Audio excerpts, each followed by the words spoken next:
Hello and welcome. I hope you're not too stressed out by the holiday season. Today's exciting episode is a tweed jacket. I make this beautiful tweed up into a jacket.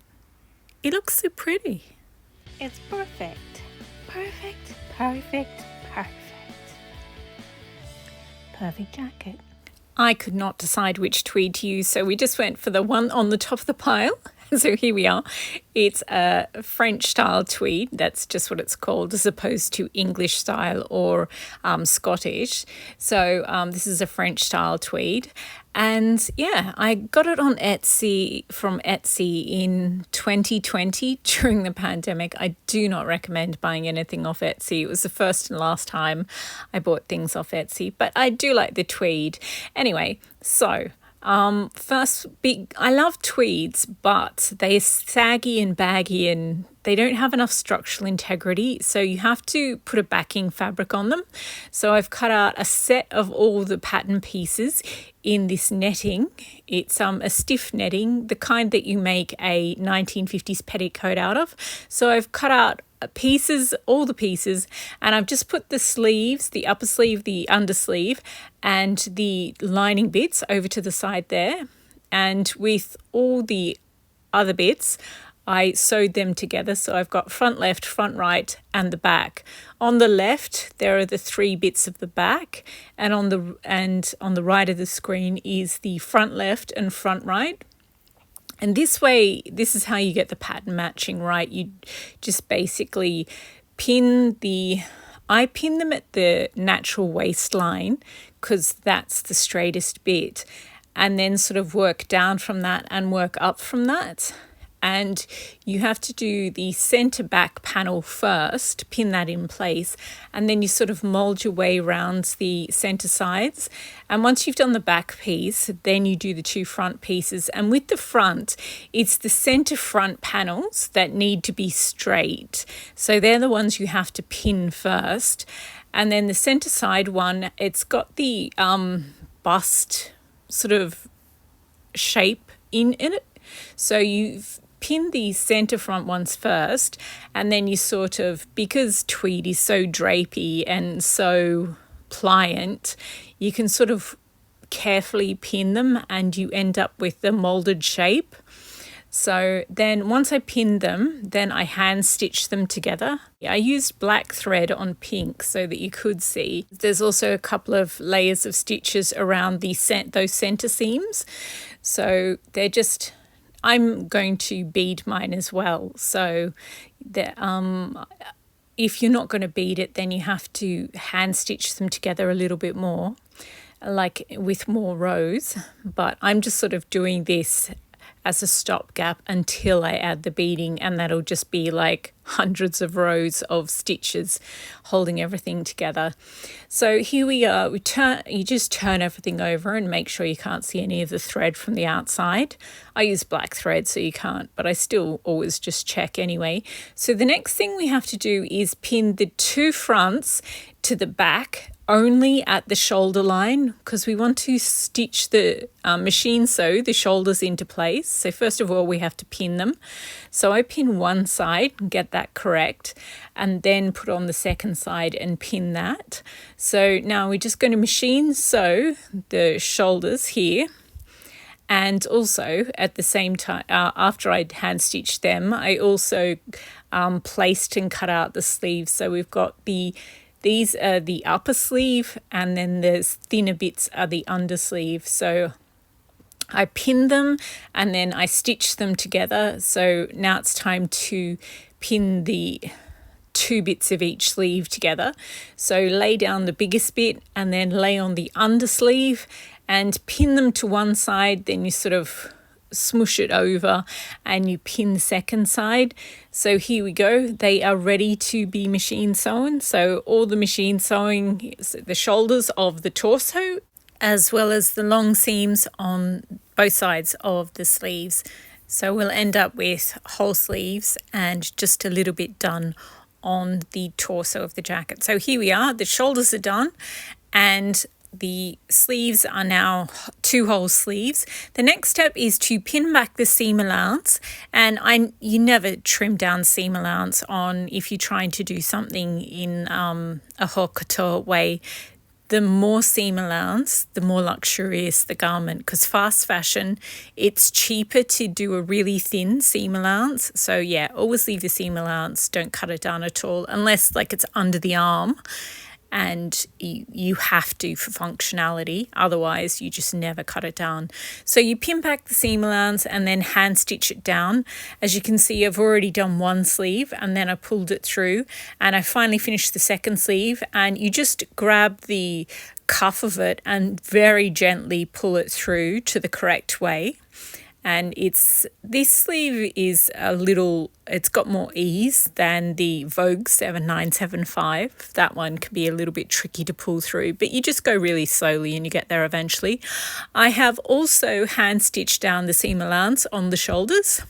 So now we are ready to reinforce the shoulders. So how I do that is I get 2 scraps of the netting. I've got this green one, just for a contrast. Obviously you'll use the same color, and but I'm just using this so you can see it. So I've got 2 layers, and again I'm going to do a lot of heavy beading on this. So if you're just making a jacket, you can just get away with doing 1 layer, but it basically just smooths out the whole of the bust and the top third of the jacket if you have if you reinforce it this way.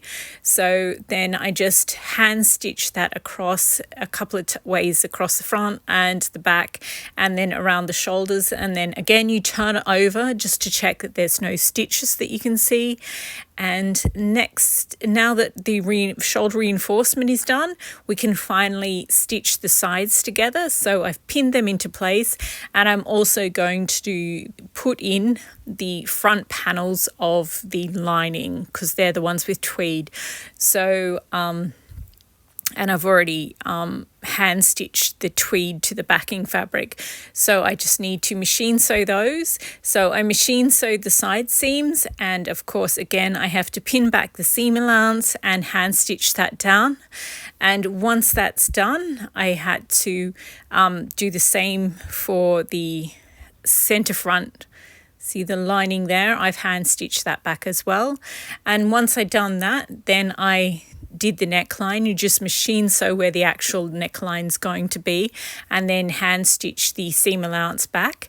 And then I've also marked where I'm going to have my hem and my cuffs. I can't turn them up yet because you have to bead first, and because when you bead, obviously there's lots of threads and things, and then once you finish your beading, you turn up your cuffs and you turn up your hem, and all the threads on the back get neatly hidden away.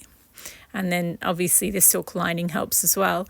So I've finally done the torso of the jacket, and it is looking beautiful. This tweed turns so beautifully. It's a little bit boring just as a fabric, but as soon as you turn it into a jacket, it's just gorgeous. You can see all the different colors, but they also blend in really well. It's just a really beautiful tweed for a jacket. It's kind of busy, but also conservative enough that you can wear it in a business meeting. It's really useful tweed to have. So now it is time to finally set the sleeves, which means pinning them into place. I find the easiest way to do this is where the notches are. I just put a pin there, and then I match up the pins, and then the top third is the tricky bit. So I do the bottom 2/3 first, then spend more time pinning in that top third, and then you machine sew them into place, then check them, and then machine sew them again to strengthen it. Next thing you have to do is clip the underarms, and then you just have to stitch them into place. And I've got to different, here we go, obviously a different jacket, but you can see what, because you can see through it. So you push the seam allowance up into the sleeve, and it just helps keep the shoulder, the shape of the shoulder beautifully. And then, yeah, it's pinned into place. And then I hand stitch it from the outside. Obviously you tie the knot under the sleeve, and then you bring it out to the outside of the jacket, hand stitch right around the edge, and then I turn the jacket inside out and I hand stitch the seams down, the seam allowance down on the inside as well. And then I sort of roll the seam between my fingers to make it nice and settled properly. And then here we are. It's the jacket. Isn't it pretty? It's so, I haven't done one of these tweeds. The last one I did was, I think, the Baby Yoda jacket. And yeah, I love that one. It's beige and pale green, mint green. That's why I called it that. And it's so long ago that it was actually still Baby Yoda then. Anyway, and yeah, so this one I'll probably be the same way. That one had about 2,000 beads on it, something like that. Small, really a mix of cutesy beads, but also some jade beads, some, you know, really beautiful beads in there. This one, I think I might do the same thing, sort of some crystal cut glass beads that are quite small, but, you know, really beautiful. And yeah, in greys and smoky sort of clear glass and silver. So yeah, and this is the back, obviously. Look at those beautiful shoulders.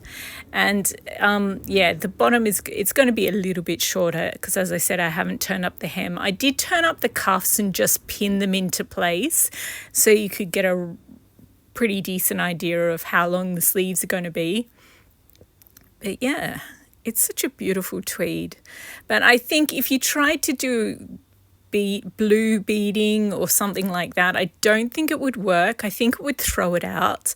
I think the balance of all the different colours is quite nice at the moment. So yeah, I know it seems a little bit boring, but they're actually incredibly beautiful, these beads.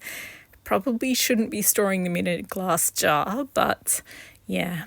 And I also have some other ones, so they won't all be the super expensive ones. I'll add some just plain glass ones and some plastic ones in there. Just plastic ones are good because they aren't as heavy and you don't end up weighing yourself down too much, and you don't need as many of the really expensive ones either. So it's good to have a mix of different things.